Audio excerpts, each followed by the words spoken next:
वंदे मातरम दोस्तों। Welcome to revolution Edutech. This is Ashwini Shukla. तो friends, हम अपने CUET 2020 के 2022 के सेक्शन 2 के फिजिक्स सब्जेक्ट के वीडियो सॉल्यूशंस को डिस्कस कर रहे थे। And in electromagnetic induction chapter के हमने फर्स्ट 10 क्वेश्चंस को डिस्कस कर लिया था। इन दिस वीडियो, इस वीडियो में हम 11 to 15 क्वेश्चन को डिस्कस करेंगे। क्वेश्चन नंबर 11 to 15 को डिस्कस करेंगे किसी भी वीडियो में। हाउ विल गेट बेनिफिटेड, आपको ये वीडियो फर्स्ट ऑफ ऑल कहां से मिलेगा? तो फॉर दैट आपके बुक के कवर पेज पे एक QR कोड गिवन है। If will scan this QR code, अगर आप इस QR कोड को स्कैन करेंगे then you will reach to a playlist, और उस प्लेलिस्ट में आपको एक फोल्डर मिलेगा नेम्ड ऑन दिस बुक। इस बुक के नेम पे एक फोल्डर मिलेगा जहां पे आपको हर चैप्टर और क्वेश्चन नंबर बेस्ड वीडियोस मिलेंगे ओवर देयर, जहां से आप सेलेक्ट कर सकते हैं जिस वीडियो को आपको देखना हो। When this video will be best benefited, जब आप जो बुक में आपको सिनॉप्सिस गिवन है, whenever you will go through that synopsis, जब भी आपको किसी भी चैप्टर के क्वेश्चन करने हो, गो थ्रू दैट सिनॉप्सिस। उस सिनॉप्सिस से एक बार रिव्यू करिए, एटलीस्ट ट्वाइस, 2 बार एटलीस्ट रिव्यू करिए। Then do the question by your own, फिर अपने आप से क्वेश्चन करिए। Then if you will find, then see, then pause the, first of all pause the video, do the question, then see the solution. तब आपको इससे maximum benefit मिलेगा। Moving out over discussion, तो हम अपने डिस्कशन की ओर बढ़ते हैं। That is we will discuss 11th question. 11th question की बात करेंगे। तो if will read out 11th question, अगर आप 11th क्वेश्चन को रीड करें, this is based on 11th question is related with, 11th question आपका रिलेटेड है अगेन इलेक्ट्रोमैग्नेटिक इंडक्शन से, अगेन इलेक्ट्रोमैग्नेटिक इंडक्शन से रिलेटेड है। The area of coil is given, coil का आपको एरिया गिवन है। All the quantities you can refer, area is given, area of the coil is given, area आपको given है। साथ साथ में क्या गिवन है? नंबर ऑफ टर्न्स भी गिवन है, नंबर ऑफ टर्न्स भी गिवन है, नंबर ऑफ टर्न्स भी गिवन है, और मैग्नेटिक फील्ड भी गिवन है, मैग्नेटिक फील्ड भी गिवन है। And it is said, then ये क्या बोल रहा है कि इस एरिया को, इस लूप को हम क्या कर रहे हैं? रोटेट कर रहे हैं। It will follow rotate by 90 degree. अगर आप क्वेश्चन को फॉलो करेंगे, सो व्हाट इज गिवन? आपको एरिया गिवन है लूप का, नंबर ऑफ टर्न्स गिवन है, मैग्नेटिक फील्ड गिवन है। तो अगर if these all 3 things are given, तो what you can find? You can find initial flux which is nothing but B dot A। और फिर क्या बोल रहे हैं? लूप को हम रोटेट कर रहे हैं कितने डिग्री से? 90 डिग्री से। तो अगर इनिशियल एंगल 0 होगा तो फाइनल एंगल 90 हो जाएगा। अगर इनिशियल एंगल 0 होगा, मैग्नेटिक फील्ड और एरिया वेक्टर के बीच में अगर इनिशियल एंगल 0 है तो फाइनल एंगल 90 हो जाएगा।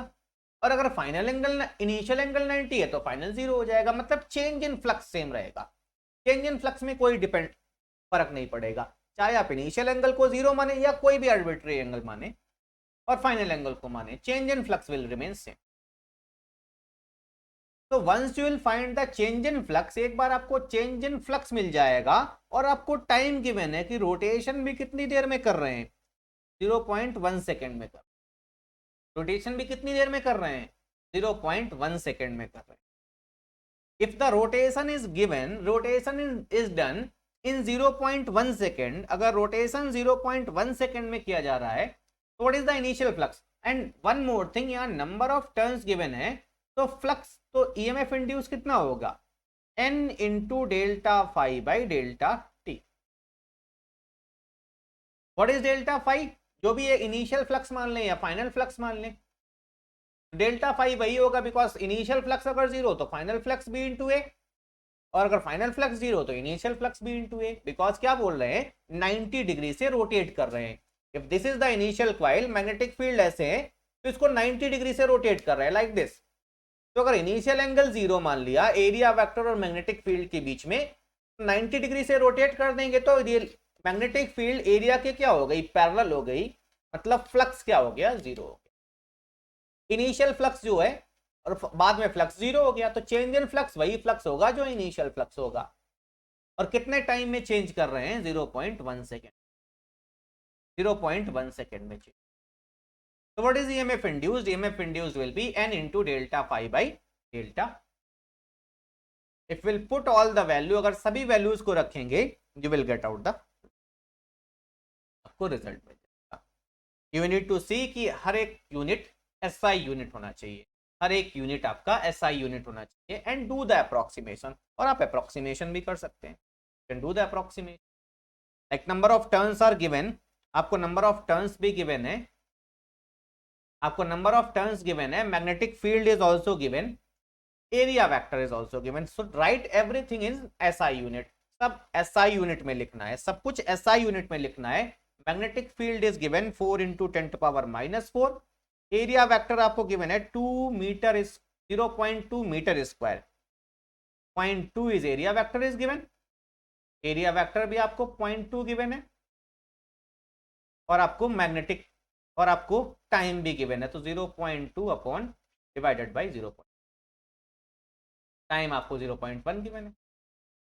Decimal will be cancelled out, 4 2 जा 8, 8 5 जा 40, 40, 4 2 जा 8, 8 5 जा 40, 40 हो जाएगा, into 2 0 decimal into 10⁻⁻⁴। If we solve this comes out to 0.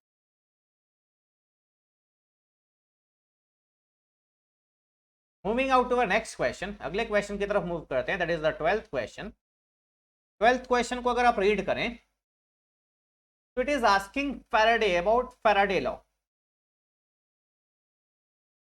And all these are given. जो भी आपको इंपॉर्टेंट कॉन्सेप्ट्स हैं जिन पे आपको डायरेक्टली ऐसे क्वेश्चन पूछे जा सकते हैं, और ये बीएचयू में भी पूछा गया है। 12th question is asked in both BHU and CPMT. And if we'll read the synopsis में clearly given in the bold and italic format that Faraday's law is based on, it is the consequence of conservation of energy। Faraday law किसका consequence है, किस based पे है, conservation of energy। Faraday law का consequence क्या है, it is based on the conservation of energy, it is based on the conservation of energy। Moving out to 13 question, इसमें Lenz law के बारे में पूछ रहा है। Lenz law where is applicable, तो Lenz law is applicable in induced EMF. Lenz law से हम क्या निकालते हैं, इंड्यूस्ड ईएमएफ और करंट का डायरेक्शन। लेंज लॉ से हम क्या निकालते हैं, इंड्यूस्ड ईएमएफ या इंड्यूस्ड करंट का, and these all things are given in the synopsis। सब कुछ आपको synopsis में given है।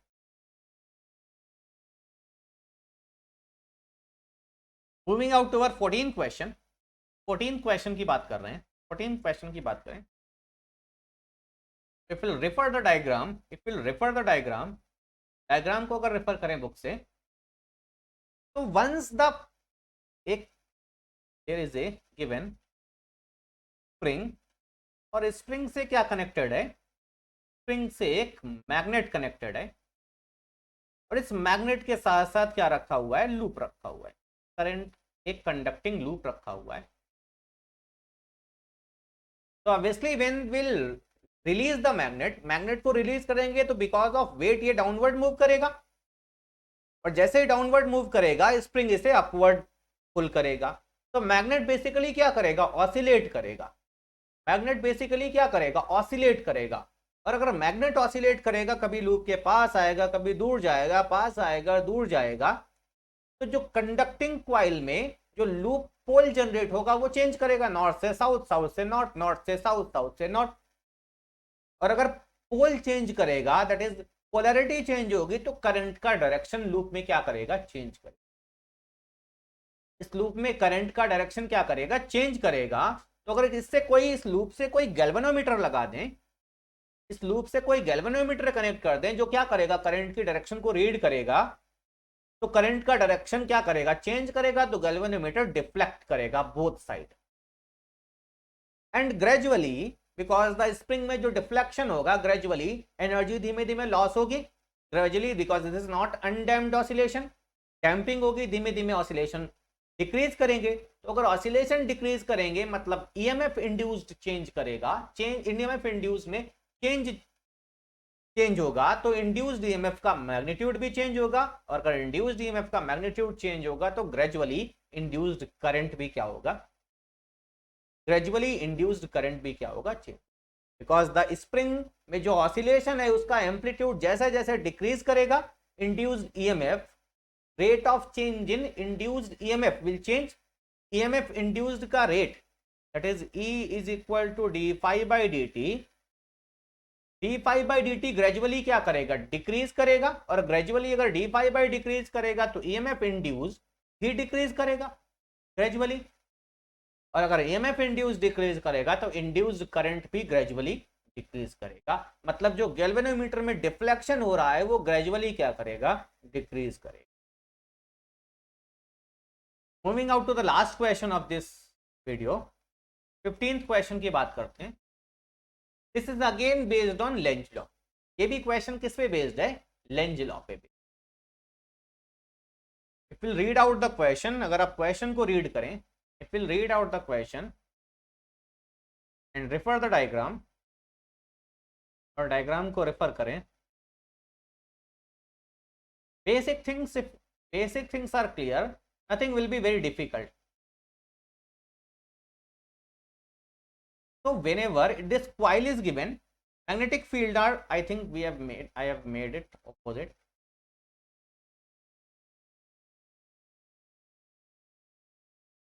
These dotted arrow shows that magnetic fields are perpendicular to the plane and outwards. Magnetic field lines are perpendicular to the plane and outwards. We'll read the question. Language आपको पढ़ना बहुत जरूरी है question. So once the conducting loop will move, जैसे ही conducting loop में flux change होगा, जैसे ही conducting loop move करेगी, कंडक्टिंग लूप से पास करने वाला फ्लक्स चेंज होगा, तो इसमें इसका खुद का एक इंड्यूस्ड करंट फ्लो करेगा जो खुद की मैग्नेटिक फील्ड जनरेट करेगा, खुद की मैग्नेटिक फील्ड जनरेट करेगा, जो मैग्नेटिक फील्ड में चेंज को क्या करेगा, अपोज करेगा, मैग्नेटिक फील्ड में चेंज को अपोज करेगा।